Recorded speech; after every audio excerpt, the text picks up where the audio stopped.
আজকে আমি পার্ট 3টা আলোচনা করছি। দেখো, oh let me go ashore just for one day, he begged the captain when they had sighted land. ও বলছে যে ওহ আমাকে কেবল একদিনের জন্য উপকূলে যেতে দিন। সে ক্যাপ্টেনকে অনুরোধ করলো যখন তারা স্থলভূমি দেখতে পেল।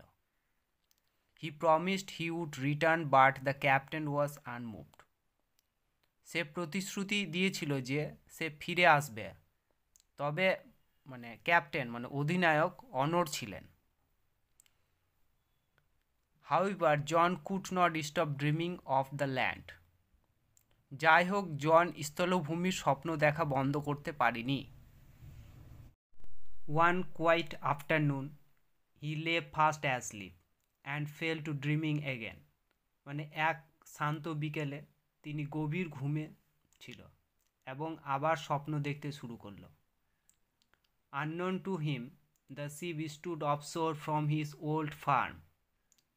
তার অজান্তেই জাহাজটি তার পুরনো খামার থেকে একটু দূরে সমুদ্রে দাঁড়িয়েছিল। In John's dream, the season turned rapidly, and as each turned, so did John in his bed.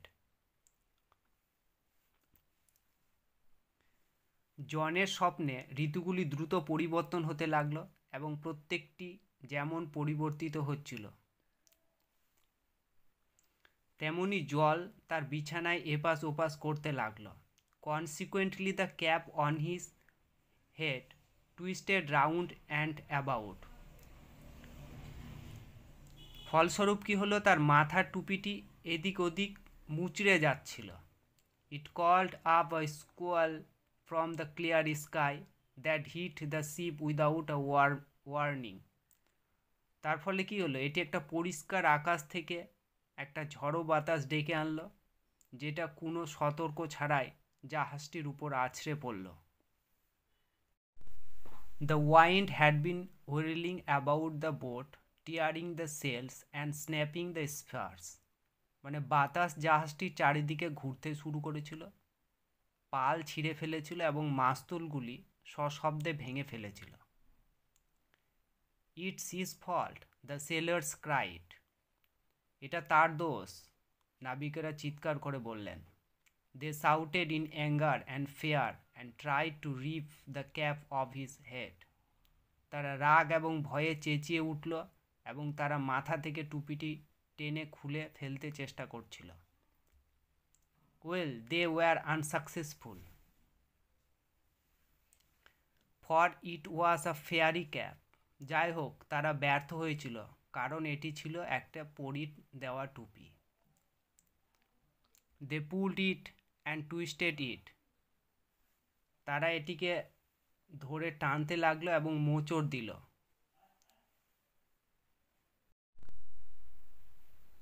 And so the squall became a storm, the mightiest they had ever scene.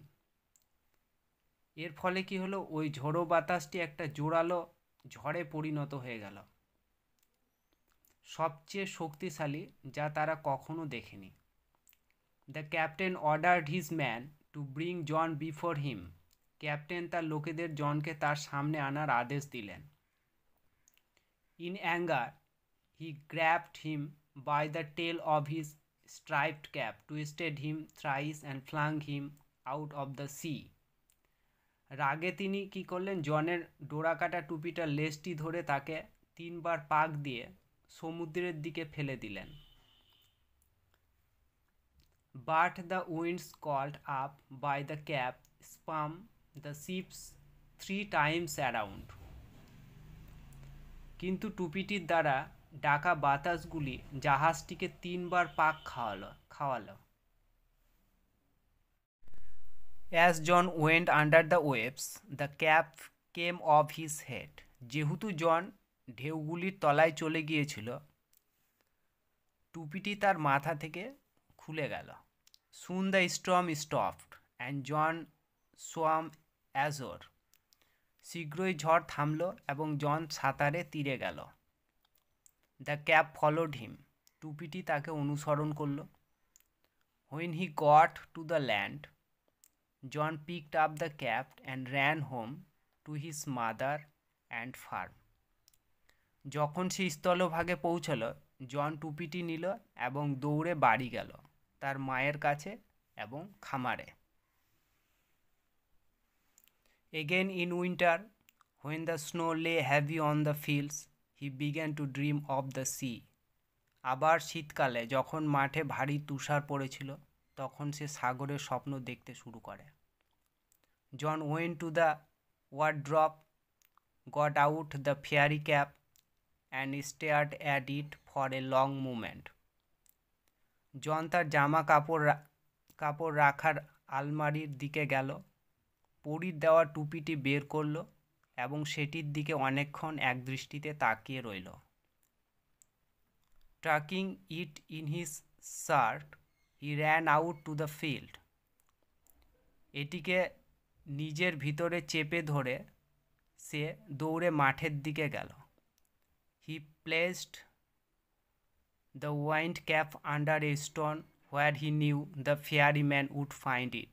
তিনি একটি পাথরের নিচে বাতাসে টুপিটি রাখল, যেখানে সে জানত পরী লোকটি এটি খুঁজে পাবে। Then he left again for the seas. তারপর সে আবার সমুদ্রের দিকে রওনা দিল।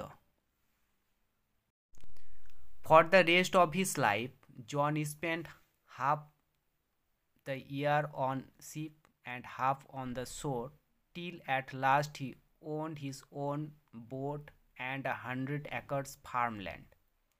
মানে তার জীবনের বাকি সময়গুলি জন অর্ধেক বছর একটি জাহাজে এবং অর্ধেকটা উপকূলে কাটিয়েছিল এবং অবশেষে তার নিজের নৌকো এবং 100 একর খামারের জমির মালিক হয়েছিল। From then on he came to be known as the Captain Turtle, for he was as much at home on the water as he was on the land. মানে তখন থেকে সে ক্যাপ্টেন টার্টেল নামে পরিচিত লাভ করেছিল, কারণ সে জলেও ততটাই স্বাচ্ছন্দ্য বোধ করত যতটা স্থলে।